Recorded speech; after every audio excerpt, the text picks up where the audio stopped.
होती है उद्धव, भगवान का बंधन करना पड़ता है।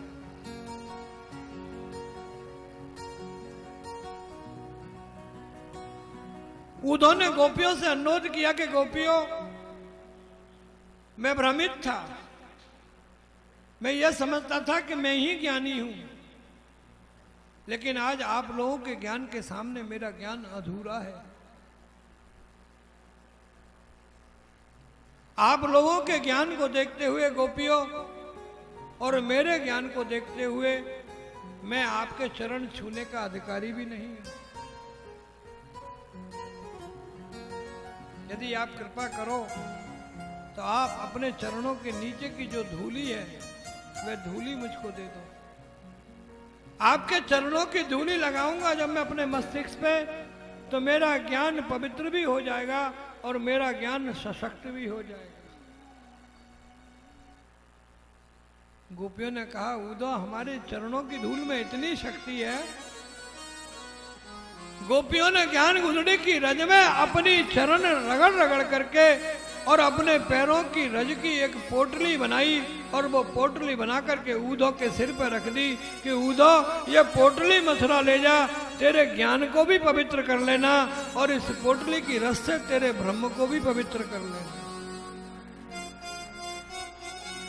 उद्धव सुधा है गयो सुनी गोपिन के बोल, ज्ञान बजाई दुम दुमी और प्रेम बजायो ढोल। उद्धव वृंदावन से मथुरा वापिस आए, भगवान से कहा कि श्री कृष्ण आप निष्ठुर है। भगवान ने कहा, उद्धव क्या कह रहे हो, पहले दरवाजा बंद करो। भगवान ने अंदर से दरवाजा बंद किया, उद्धव से पूछा, उद्धव क्या कह रहे हो। उद्धव ने कहा कि श्री कृष्ण आप निष्ठुर हो, उद्धव तुम ज्ञानी हो, ये शब्द मत प्रयोग करो। ये निष्ठुर नाम का शब्द कोई ज्ञानी प्रयोग नहीं कर सकता है उद्धव। निष्ठुर तो केवल कोई प्रेमी ही कह सकता है। ये प्रेम की भाषा तुम कब से बोलने लगे उद्धव, तुम तो ज्ञानी थे ना। नहीं, उद्धव ने कहा कि नहीं श्री कृष्ण, आपकी वास्तविकता का परिचय मुझको वृंदावन जाने के बाद हुआ है। बोले, उद्धव वृंदावन जाने के बाद तुम लौट करके आई हो तो मुझसे निष्ठुर कह रहे हो। उद्धव मुझसे कभी निष्ठुर मत कहना।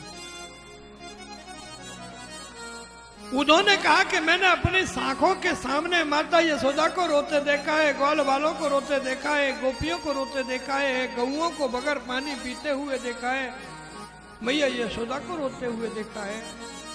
मैंने ब्रज की एक एक लता पता को मुरझाते हुए देखा है।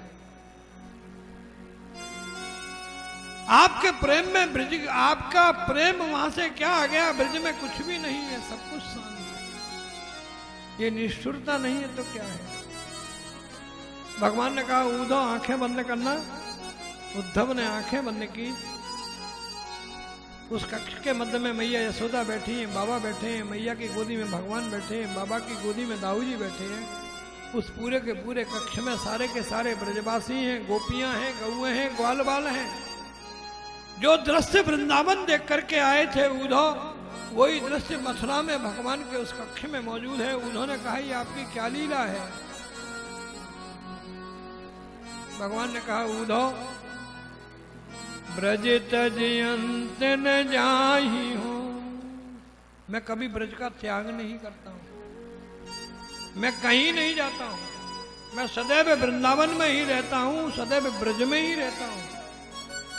ब्रज तज अंत न जाहि हो, यही हमारी टेक, भूतल भार उतारियो, धर कर रूप अनेक। मैं अनेक प्रकार के रूप रख के भूमि के ऊपर जो भार होते हैं उनको अपने रूपों के माध्यम से उतारता हूं। उद्धव, मैं वृंदावन से बाहर कभी भी नहीं जाता हूं।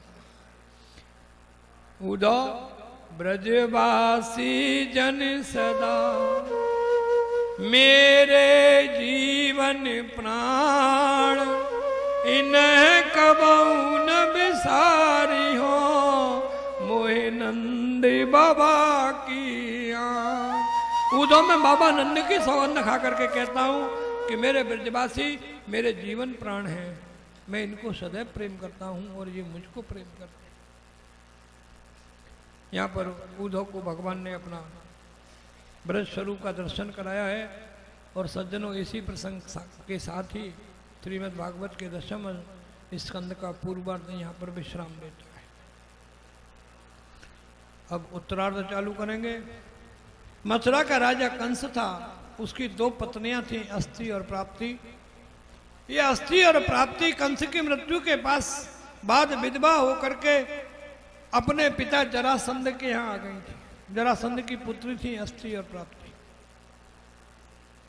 2 पुत्रियों को अपने घर में विधवा देख करके जरासंध को क्रोध आया और जरासंध ने मथुरा पे आक्रमण कर दिया। भगवान ने जरासंध को पराजित किया, लेकिन जरासंध को छोड़ दिया, मारा नहीं। दाऊ जी ने कहा भैया जी क्या कर रहे हो, जरासंध जैसा राजा आया इसको समाप्त कर देते। भगवान ने कहा अभी रुक जाओ, इसको और आने दो, क्योंकि जो काम हमको घूम घूम के फिर के करना पड़ेगा वो मथुरा में बैठे बैठे कर लेंगे जी, सबको इकट्ठा कर लाएगा।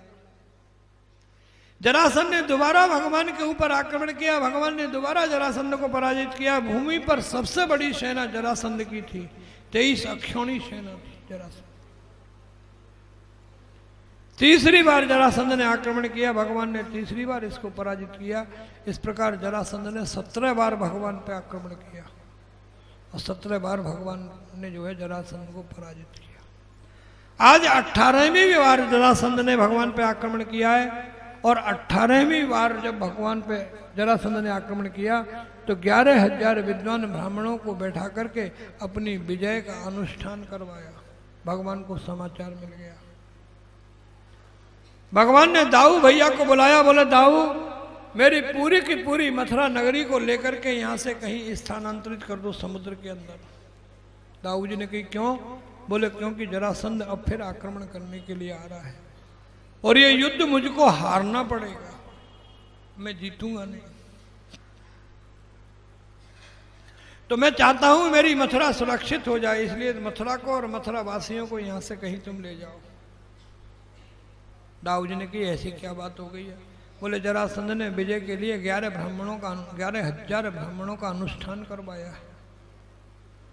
ब्राह्मणों के अनुष्ठान के बाद यदि जरासंध पराजित होता है तो कोई मेरी पूजा नहीं करेगा, फिर कोई मेरे अनुष्ठान नहीं करेगा और कोई ब्राह्मणों पे विश्वास नहीं करेगा। ब्राह्मणों के लिए मुझे यह युद्ध हारना पड़ेगा। संसार में भगवान आते हैं तो सबसे पहले ब्राह्मणों के लिए आते हैं।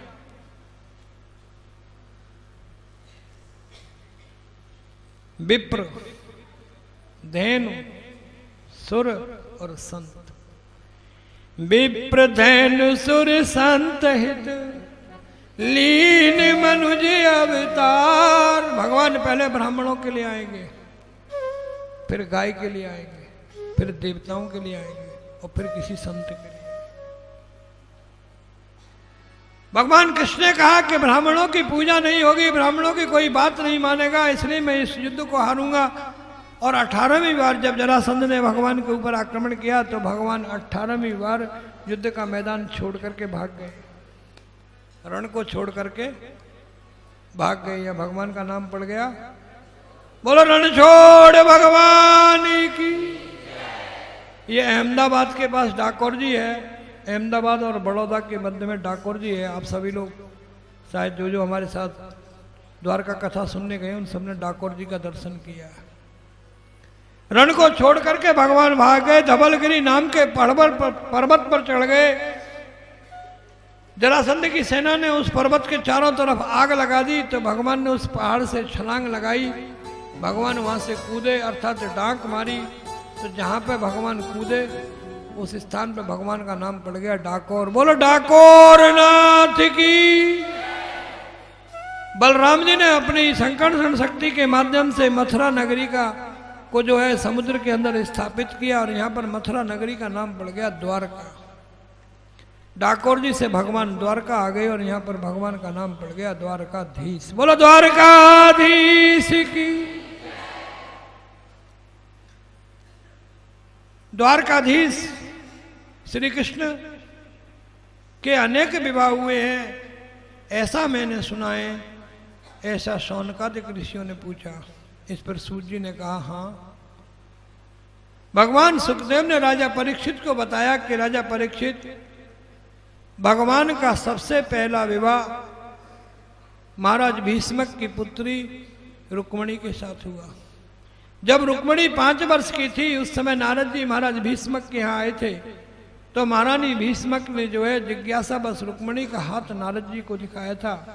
तो नारद जी ने भीष्मक महारानी भीष्मक से कहा था कि रानी, यह तुम्हारी पुत्री कोई साधारण नहीं है, यह जगत जननी साक्षात लक्ष्मी है और भगवान ही इसका वर्णन करेंगे।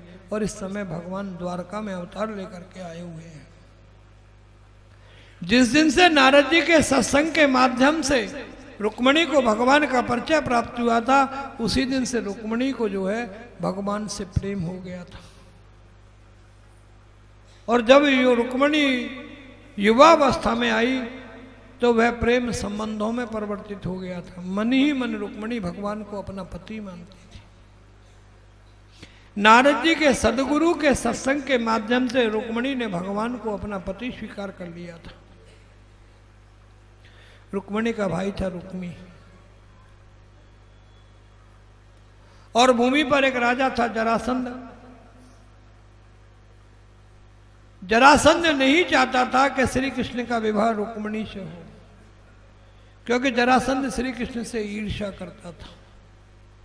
इसलिए जरासंध ने चेदिराज शिशुपाल के साथ श्री कृष्ण का विवाह करने की योजना बनाई।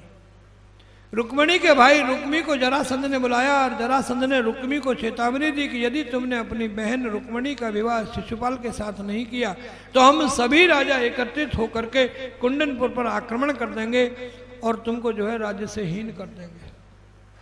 अनेक राजाओं के दबाव में आकर के रुक्मी ने अपने पिता महाराज भीष्मक से कहा कि अपनी बहन का विवाह मैं शिशुपाल से करूंगा। भीष्मक ने बहुत समझाया, लेकिन रुक्मी ने जब असली बात बताई तो महाराज भीष्मक भी चुप हो गए। अंत में निर्णय लिया गया कि रुक्मणी का विवाह शिशुपाल से किया जाएगा। जब रुक्मणी को यह बात मालूम पड़ी कि मेरा विवाह शिशुपाल से किया जा रहा है, तो उसी समय रुक्मणी ने जो है आत्महत्या करने का प्रयास किया। रुक्मणी की भाभी ने आकर के रुक्मणी से कहा, मूर्ख, आत्महत्या करती है, भगवान से प्रेम करती है और भगवान के विरुद्ध चलती है। यदि तुम्हारा भगवान से प्रेम है तो भगवान के पास एक पत्र लिखो, अपनी परिस्थितियों से भगवान को अवगत कराओ। रुक्मणी ने भगवान को एक पत्र लिखा, एक ब्राह्मण को बुलाया, वह ब्राह्मण पत्र लेकर के भगवान के पास गया। रुक्मणी का निवेदन सुन करके भगवान दौड़े दौड़े जो है कुंडनपुर आए। रुक्मणी ने उसमें सारा वृत्तांत लिखा था कि मेरा आपका विवाह तो नहीं हो सकता है, लेकिन आप मेरा हरण कर सकते हैं। मैं फलानी तारीख को इतने बजे अपने राज्य के माता कात्यायनी मंदिर में पूजा करने को आऊंगी। द्वारकाधीश इस दासी के ऊपर कृपा करके इसका उद्धार करना, इसका हरण करके ले जाना। मैं मन से आपको अपना पति मान चुकी हूं। भगवान का के लिए जो रुक्मणी का पत्र है बड़ा सुंदर पत्र है।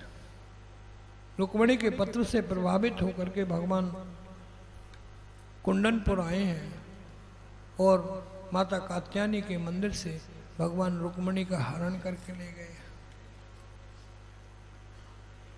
जब रुक्मणी के भाई रुक्मी को मालूम पड़ा कि मेरी बहन रुक्मणी का हरण हो गया है, तो उसने जो है भगवान का पीछा किया। एक स्थान पर भगवान ने रुक्मी को दंड दिया। उसके बाद रुक्मणी को लेकर के भगवान द्वारका आए हैं। जैसे ही भगवान द्वारका आए हैं तो द्वारका का मुख्य द्वार बंद था। द्वारपालों ने भगवान को संदेश दिया कि श्री कृष्ण आपका द्वारका में प्रवेश निषेध है। महाराज उग्रसेन की आज्ञा है कि यदि श्री कृष्ण अपने साथ भीष्मक सुता रुक्मणी को लेकर के आए तो कृष्ण और रुक्मणी को द्वारका में प्रवेश नहीं करने दिया जाए और कृष्ण से कहा जाए कि अगले आदेश का इंतजार करें। भगवान कृष्ण रुक्मणी को लेकर के द्वारका के दरवाजे पर खड़े हो गए। थोड़ी देर के बाद द्वार खुला। महाराज उग्रसेन वसुदेव जी माता देवकी बाहर आए और वसुदेव जी ने कहा, देखो कृष्ण, हमारे यहाँ ऐसी कोई परंपरा नहीं है जो हम किसी की कन्या को भगा करके ले आए और विवाह करें। हमारे यहाँ तो वैदिक रीति रिवाजों से विवाह होते हैं। कुंडनपुर में महाराज भीष्मक के यहाँ समाचार भेजा गया है, यदि महाराज भीष्मक महाराज उग्रसेन से आकर के अपनी कन्या के विवाह का प्रस्ताव रखते हैं तो वह प्रस्ताव स्वीकार किया जाएगा और उसके बाद तुम्हारा रुक्मणी के साथ वैदिक रीति रिवाज से विवाह होगा। थोड़ी देर में महाराज भीष्मक द्वारका आए हैं। महाराज भीष्मक ने महाराज उग्रसेन के सामने अपनी कन्या के विवाह का प्रस्ताव रखा है। महाराज उग्रसेन ने स्वीकार किया है और उसके बाद घोषणा की गई है कि रुक्मणी और श्री कृष्ण का विवाह द्वारका में ही होगा। जितने भी राजमहल के व्यक्ति हैं वो सब वर पक्ष के होंगे और पूरी की पूरी द्वारका कन्या पक्ष की होगी। आइए श्री कृष्ण और रुक्मणी के मंगल में हम लोग सम्मिलित होते हैं। सबसे पहले रुक्मणी जी को सजाया जाएगा। आइए, जो कन्या पक्ष के लोग हैं पहले रुक्मणी जी का श्रृंगार करें। हटा दो इसको भैया, यहाँ रास्ते में से हटा दो, ऊपर लगा दो। देखियो मुझे मेहंदी लगा दो, मेहंदी लगा दो, मुझे ऐसी सजा दो, मुझे श्याम सुंदर की दुल्हन बना दो, मुझे श्याम सुंदर की दुल्हन बना दो। मेहंदी लगा दो, मेहंदी लगा दो, मुझे ऐसी सजा दो, मुझे श्याम सुंदर की दुल्हन बना दो, मुझे श्याम सुंदर की दुल्हन बना दो। सत्संग में मेरी बात चलाई, सत्संग में मेरी बात चलाई, सतगुरु ने मेरी कीनी रे सगाई, सतगुरु ने मेरी कीनी सगाई। उनको बुला के हाथ लेवा तो करा दो, उनको बुला के हाथ लेवा तो करा दो, मुझे श्याम सुंदर की दुल्हन बना दो, मुझे श्याम सुंदर की दुल्हन बना दो। आओ मेरी सखियों मुझे मेहंदी लगा दो, आओ मेरी सखियों मुझे मेहंदी लगा दो, मुझे श्याम सुंदर की दुल्हन बना दो, मुझे श्याम सुंदर की दुल्हन बना दो।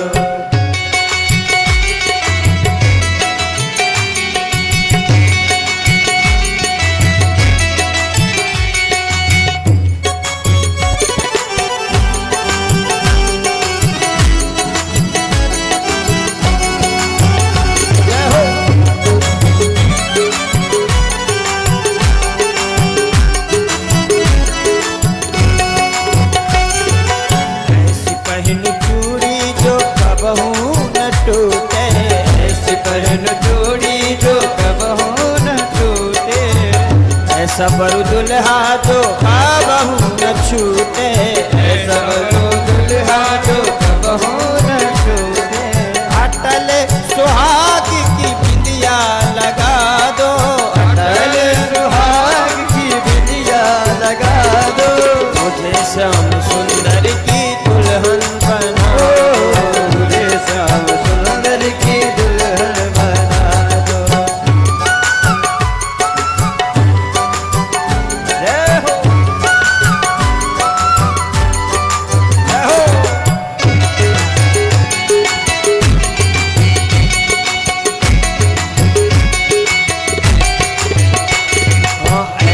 ओढ़ चुनरी जो रंग नाही छूटे, ऐसी ओढ़ चुनरी जो रंग नाही छूटे।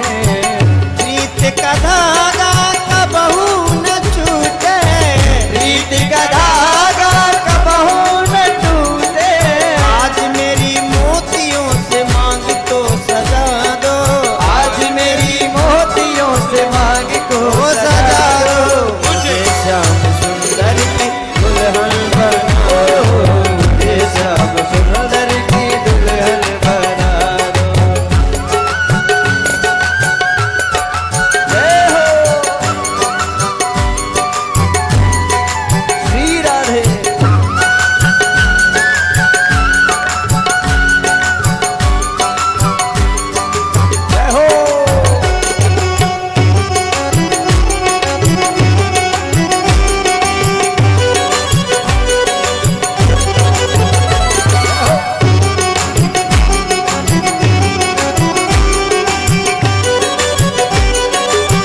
गाऊंगी, भक्ति का सुरवा मैं आँख में लगाऊंगी। लेके के तारा मैं श्याम श्याम गाऊंगी, लेके के तारा मैं श्याम श्याम गाऊंगी। लेके के तारा श्याम श्याम गाऊंगी, लेके के तारा मैं श्याम श्याम गाऊंगी। सतगुरु बुला के मेरी डोली तो सजवा दो, को बुला के मेरी डोली तो लगा दो। मुझे श्याम सुंदर की दुल्हन बना दो, मुझे श्याम सुंदर की दुल्हन बना दो, मुझे श्याम सुंदर की दुल्हन बना दो, मुझे श्याम सुंदर की दुल्हन बना दो। आओ मेरी सखियों मुझे मेहंदी लगा दो, आओ मेरी सखियों मुझे मेहंदी लगा दो। मुझे श्याम सुंदर की दुल्हन बना दो, मुझे श्याम सुंदर की दुल्हन बना दो, मुझे श्याम सुंदर की दुल्हन बना दो। सभी द्वारका वासियों ने मिलकर के जगत जननी माता रुक्मणी का श्रृंगार किया। अभी बाराती नाचेंगे। हाँ भैया, कन्या पक्ष के लोगों ने रुक्मणी का श्रृंगार किया है। माताएं शांति का दान दें, शांति का दान दें। और अब वर पक्ष के लोग जो है वो सेरा सजाएंगे। सेरा भी तो सजेगा, नहीं सजेगा? बिगर सेरा के बारात कैसे निकलेगी? है जी? हाँ जी पंडित जी, भैया दूल्हे सजाओ। हाँ सजा रहे सर।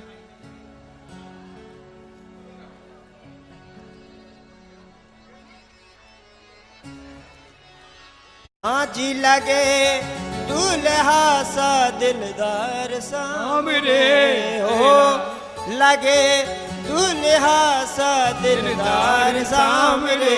तेरा किसने किया श्रृंगार सामने, तेरा किसने किया श्रृंगार सामने।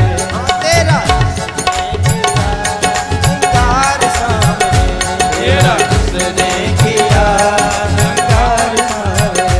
हाँ जी लगे दूल्हा सा, लगे दूल्हा सा दिलदार सामने हो। तेरा किसने किया श्रृंगार सामने, तेरा किसने किया श्रृंगार सामने।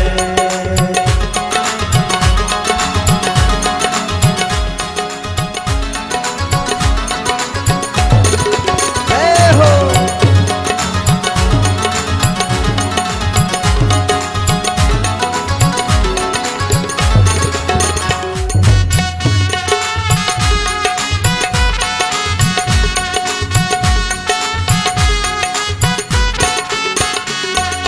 मस्तक पर मलया गिर चंदन केसर तिलक लगाया, मस्तक पर मलया गिर चंदन केसर तिलक लगाया। मोर मुकुट कानों में कुंडल इत्र बहुत बरसाया, मोर मुकुट कानों में कुंडल इत्र बहुत बरसाया। ऐसी महकता रहे, महकता रहे दरबार सामने हो। तेरा किसने किया श्रृंगार सामने, तेरा किसने किया श्रृंगार सामने, तेरा किसने किया श्रृंगार सामने।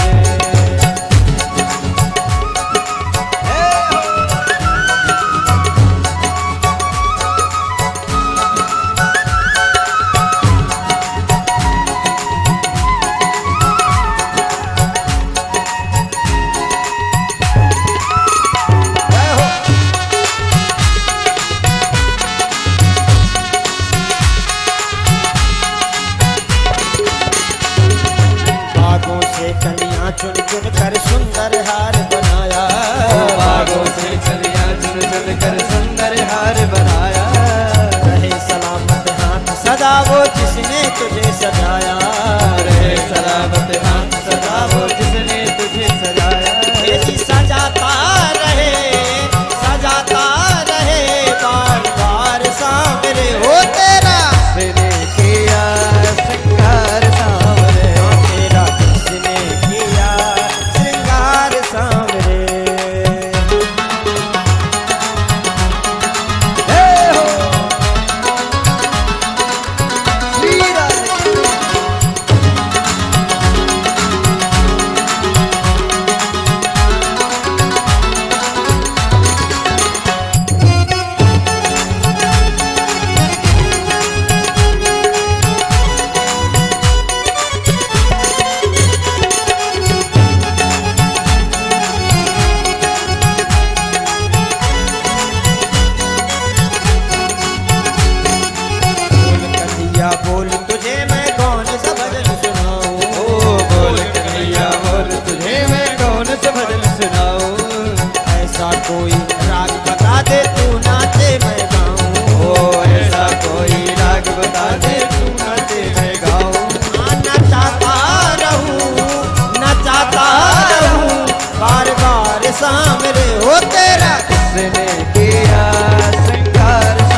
दुल्हन सज गई, दूल्हे सज गो, अब क्या कसर रह गई है? हैं? दुल्हन सज गई, दूल्हे सज गया, अब क्या रह गया? गाड़ी। अरे पहले या बारात तो लेके चलो, बारात में नहीं चलोगे? हैं? अब बारात चलेगी, लाला घोड़ी पे बैठ गए और बारात चलेगी। और अब भैया सबरे बाराती हैं, पहले सबरे बाराती है जाओ। हम कछु भी बोले, आप बोलियो सांवरिया। क्या बोलोगे? मोही प्यारो लागे सांवरिया, मोही प्यारो प्यारो लागे सांवरिया, मोही प्यारो प्यारो लागे सांवरिया, ये तो गिरिवर धारी सांवरिया, म्यारो रमण बिहारी सांवरिया, मेरो बांके बिहारी सांवरिया, वृंदा विपिन बिहारी सांवरिया, मोही प्यारो प्यारो लागे सांवरिया, मोही प्यारो प्यारो लागे सांवरिया, मोही प्यारो लागे सांवरिया, ये तो देव की नंदन सांवरिया, ये तो देव की नंदन सांवरिया, ये तो यशोदा के लाला सांवरिया, ये तो यशोदा के लाला सांवरिया, मेरो मदन गोपाला सांवरिया, मेरो गोविंद लाला सांवरिया, मेरी आंखों की तारा सांवरिया, ब्रज के रखवाला सांवरिया, मोही प्यारो प्यारो लागे सांवरिया, मोही प्यारो प्यारो लागे सांवरिया, ये तो दूल्हा बने हैं सांवरिया, ये तो दूल्हा बने ओ हैं सांवरिया, जाए लगी है चटपटी सांवरिया, जाए लगी है चटपटी सांवरिया, ये तो दूल्हा बने हैं सांवरिया, ये तो देव की नंदन सांवरिया, ये तो नंदी जी के लाला सांवरिया, ये तो देव की नंदन सांवरिया, ये तो नंदी जी के लाला सांवरिया, मेरो मदन गोपाला सांवरिया, मेरो मदन गोपाला सांवरिया, मेरे गोविंद प्यारे ओ सांवरिया, मेरे गोविंद प्यारे सांवरिया, मोही प्यारो प्यारो लागे सांवरिया, मोही लागे सांवरिया, ओहे प्यारो प्यारो लागे सांवरिया, मेरो मदन गोपाला रावरिया, ओहे प्यारो प्यारो लागे सांवरिया, मेरो मदन गोपाला रावरिया, ओहे प्यारो प्यारो लागे सांवरिया, मोहे मदन गोपाला सांवरिया। अभी सभी को मौका दिया जाएगा। अव्यवस्था फैलाएंगे तो फिर हम जल्दी उठने की सोचेंगे, क्योंकि आप देख रहे हो सुबह से आपके सामने परिश्रम कर रहे हैं। व्यवस्था के अंतर्गत आप आएंगे, सबको मौका मिलेगा। अभी तो केवल मुख्य यजमान आगे आए और 2 मिनट के अंदर भागवत का पूजन करें। इसको रुक्मणी मंगल पूजन कहते हैं। फिर यजमान को बैठना है, वहाँ पे कथा भी शेष है। मंगलम पुंडरीकाक्षं मंगलाय तनु कात्यायनी महामाया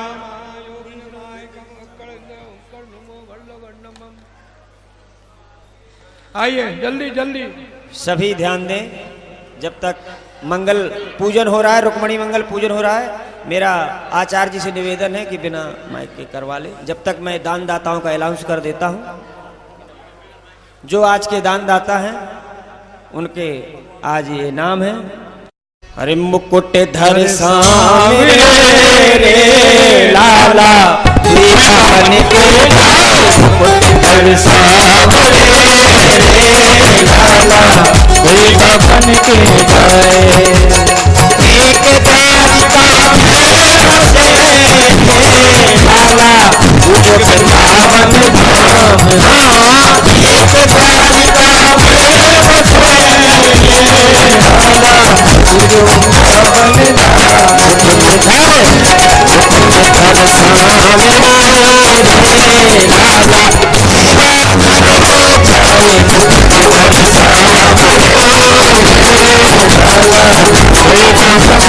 जय हो।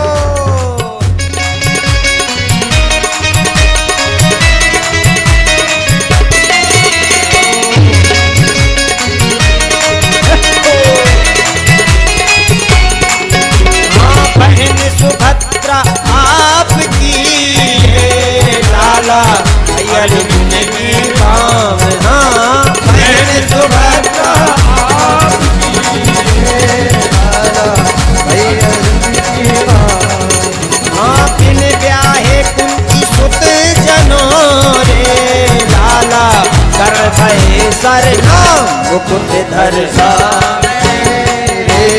लाला गरीबा बन के जाए मुकुट धर सामे रे लाला गरीबा बन के जाए।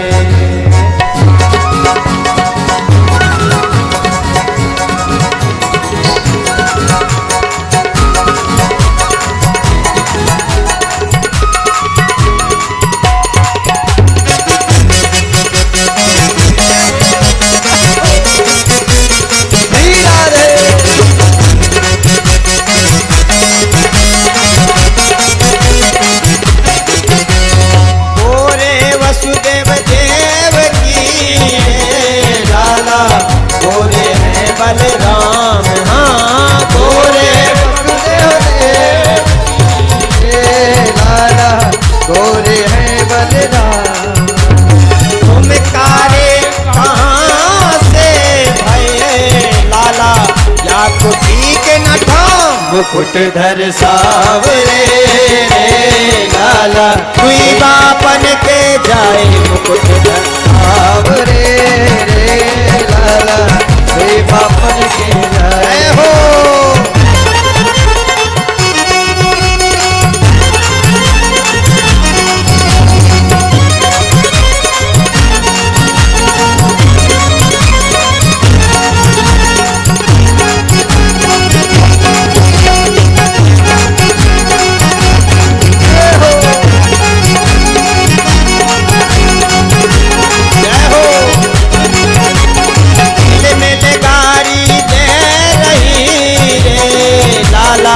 कुंदनपुर की पाँव हाँ हिल गाड़ी दे रही रे लाला कुंदनपुर की पाँव।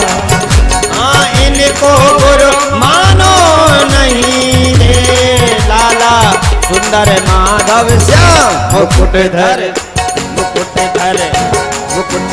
सामे रे लाला देवा बन के जाए मुकुट धर सामे लाला देवा बन के जाए मुकुट धर सामे लाला देवा बन के जाए मुकुट धर सामे लाला देवा बन के जाए मुकुट धर सामे लाला देवा बन के जाए लाला देवा बन के जाए।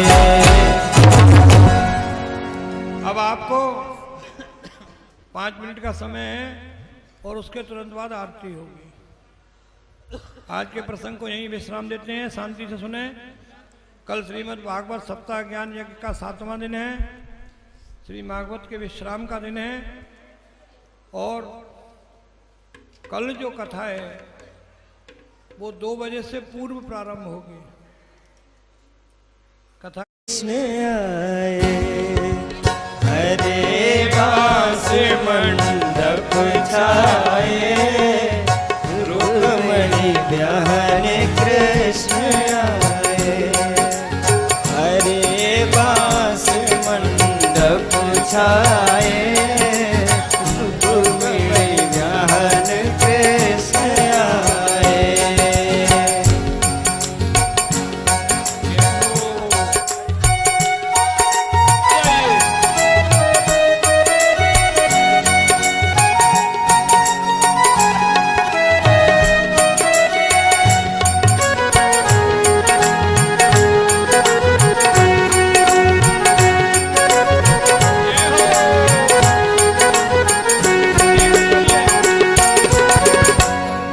रुक्मणी जी की लिखत लगुनिया, जब रुक्मणी जी की लिखत लगुनिया, लिखत लगुनिया, लिखत लगुनिया, लिखत लगुनिया, लिखत लगुनिया, भांति भांति कागज आए, रुक्मणी ध्यान कृष्ण आए, हरे बास मंडप छाए, रुक्मणी ध्यान कृष्ण आए।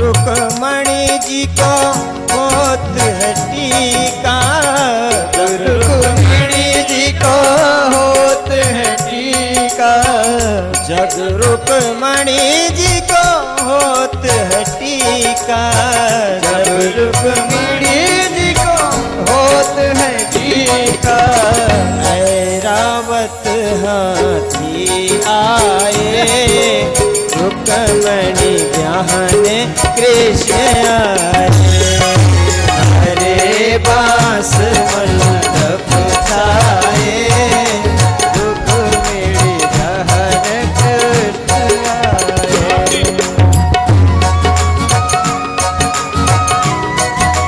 जय हो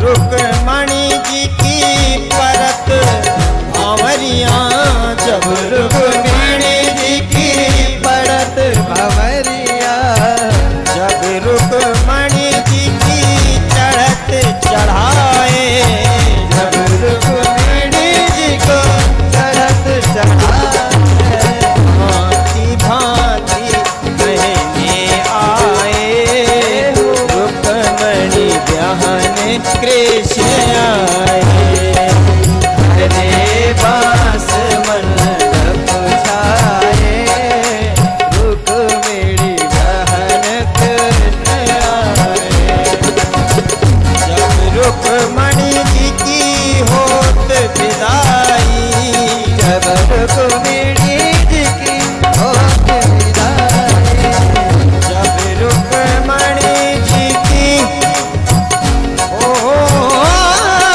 विदाई, होत विदाई,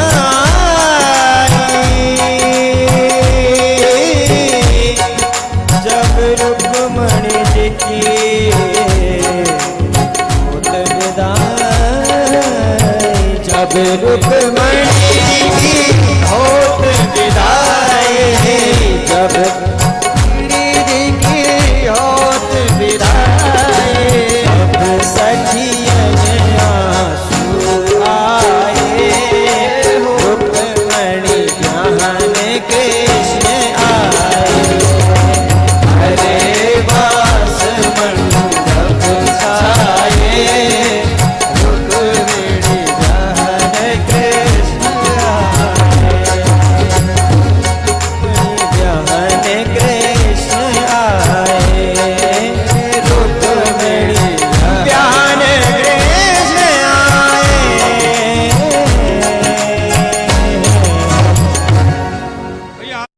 आरती कन्हैया तेरी आरती, सारा संसार करेगा कर जोड़ के, श्यामा तेरी आरती कन्हैया तेरी आरती, सारा संसार करेगा कर जोड़ के, सिर पर सोना मुकुट बिरा, ओ सिर पर सोना मुकुट बिरा, गल बैजंती माला सा, ओ गल बैजंती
पद